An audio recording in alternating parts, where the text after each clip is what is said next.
balloons tied with strings and stuck at a height. What will happen if you blow between the balloons? Let's take a look.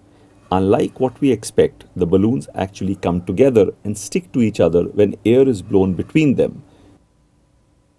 Why did this happen? When air is blown between the balloons, the air starts moving at a higher speed than the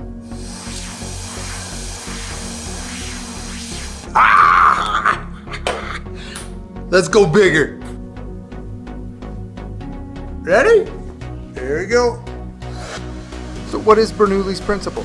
Well, I'm going to walk you through it as we do these experiments, but I'm going to kind of play in between because really, like I said, I'm just experimenting so that I can discover and understand what it really means. What happens if we add a few more balls to this? I have no idea. Let's find out.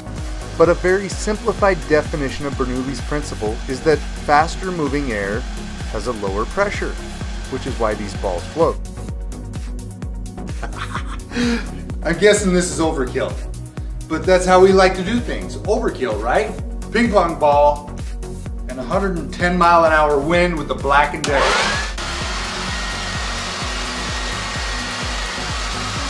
Overkill. Let's take this off. See what that does. Maybe. No, there we go.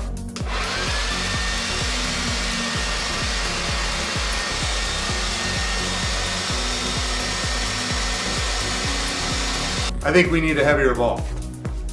Got lots of options. Let's see if one of these will work. First up, racquetball.